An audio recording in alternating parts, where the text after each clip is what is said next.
Portanto, e nem toda a gente tinha sequer possibilidade de o comprar, não tinha esse recurso. E hoje em dia, mesmo incompletos, temos já uma série de vocabulários.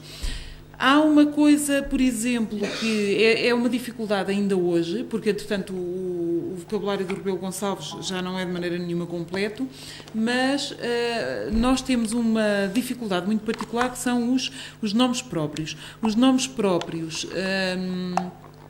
não sei se vocês estão a ver, mas estamos a falar, por exemplo, de nomes geográficos da antiguidade. Se nós formos pegar em Homero, se nós formos pegar nos clássicos latinos, aparecem nomes de terras em algumas destas obras que só aparecem uma vez. Há nomes da antiguidade de que há só uma ocorrência. Às vezes nem se sabe muito bem se aquilo é mesmo uma terra nova, se é uma grafia diferente de uma outra terra. O Rebelo Gonçalves tem muitos desses problemas resolvidos.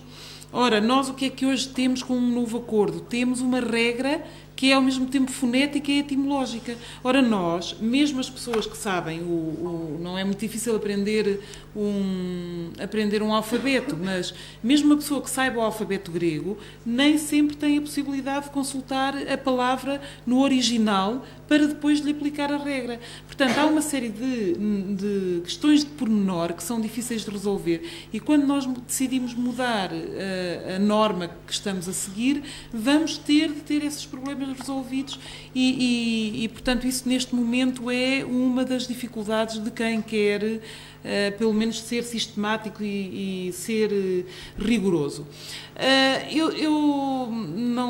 Há só uma coisa que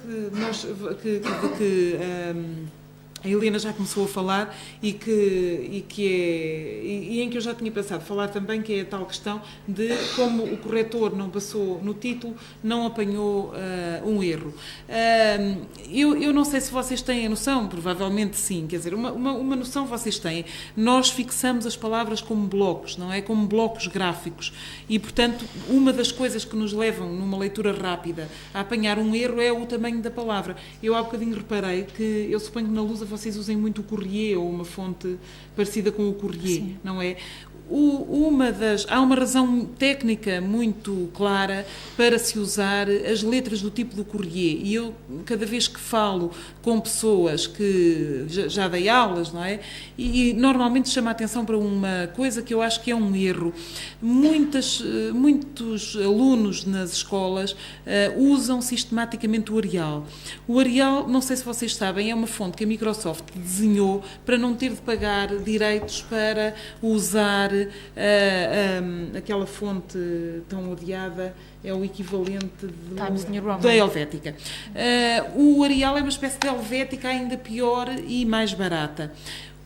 Tem algumas vantagens, por exemplo, em ecrã, nós não podemos usar em ecrã, não podemos usar letras com grande pormenor gráfico, porque agora os ecrãs também já estão a ficar melhores, e suponho que já suportem melhor este tipo de coisas, mas os sites tendem a usar letras simplificadas.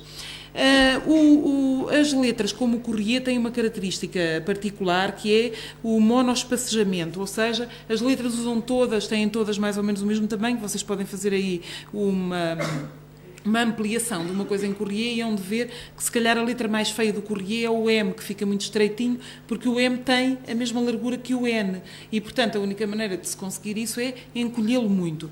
As letras monoespacejadas, de qualquer maneira, têm uma grande vantagem para quem está a tentar não deixar escapar erros, que é o tamanho das palavras ser fácil de fixar. Ora, como nós fixamos as letras pelo comprimento, quando lemos a ação, estamos a ver a ação com aquele comprimento todo e, portanto, não paramos ali. Isto é uma coisa que agora, com uma nova ortografia, o problema põe-se ainda de outra maneira. Mas isto é uma coisa que acontece sempre em relação aos títulos, e vocês que estão a aprender o ofício da escrita jornalística devem ter isto em atenção, porque isto vai acontecer-vos com certeza. Nós, quando temos um texto relativamente grande, temos muitas palavras de tamanhos diferentes para comparar. E se passarmos por uma palavra com um comprimento anormal, os olhos detêm-se mais facilmente numa irregularidade.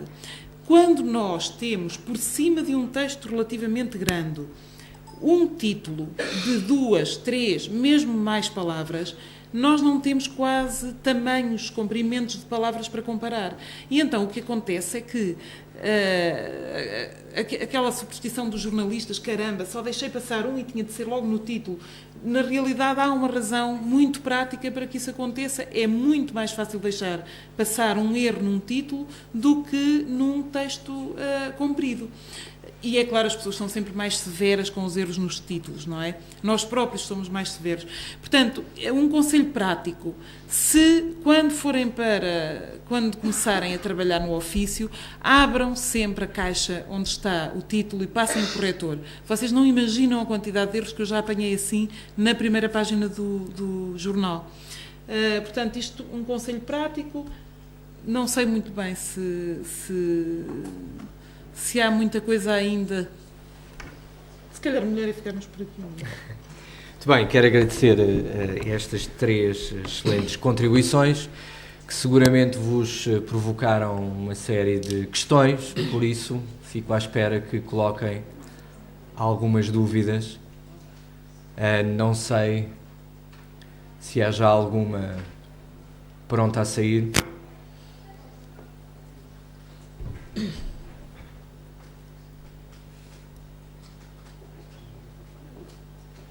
Enquanto pensam, não sei se querem acrescentar algo que tenha ficado por dizer. Eu tenho uma curiosidade porque gostava de saber, nomeadamente na Lusa e no Jornal I, gostaria que detalhassem um pouco mais a formação, no caso, que tiveram, não é? Portanto, em que é que consistiu essa formação. No caso do Jornal I, enfim, não houve formação, julgo eu ainda, não sei qual é que é o estado, se calhar começamos já por aqui. Sim, posso quer dizer, o que acontece foi, eu estive a estudar o assunto, a preparar, não creio que se justifique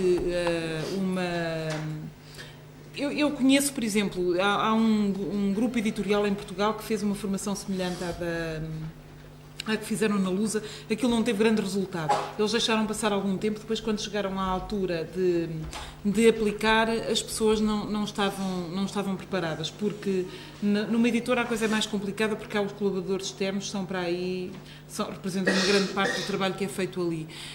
Nós não estávamos a pensar, provavelmente vou eu preparar os materiais, preparar sobretudo a lista de recursos, não é? Porque é por aí que nós vamos começar.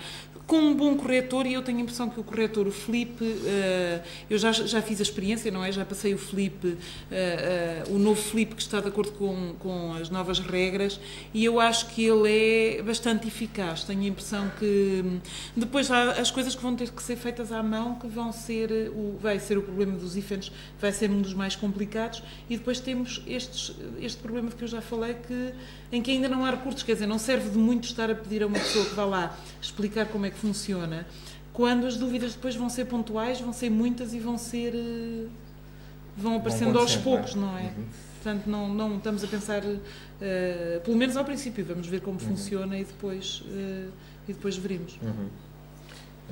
Eu por acaso tinha aqui alguns materiais que eu achei que não se justificava apresentar, até porque no fundo já iam se calhar reiterar aquilo que nos tinha dito, que é precisamente a formação do ILTEC, que vai um bocadinho ao encontro. Eles fizeram um PowerPoint, por acaso, muito parecido com o que fez, que no fundo, eu também, como são materiais que não são meus, não me sinto tão à vontade para utilizar, mas nós tivemos uma formação em que tivemos exercícios práticos mesmo, ou seja, primeiro tivemos uma formação teórica, digamos assim, em que estivemos em contexto de aula, e nos foi dito tudo o que ia ser alterado, pronto, assim, de uma assentada, no fundo. E depois, o que nós tivemos foi exercícios em que fomos aplicar, passar à prática, isto tudo ainda antes, claro, de começarmos a fazer isto nas notícias. O que se passou foi que começámos por fazer exercícios, por exemplo, um ditado, nós fizemos isto, um ditado, os formadores ditavam, e nós, claro que faziam, como há pouco dizia, faziam um texto de propósito, cheio de palavras em que ia haver alterações. E nós depois tínhamos que tomar nota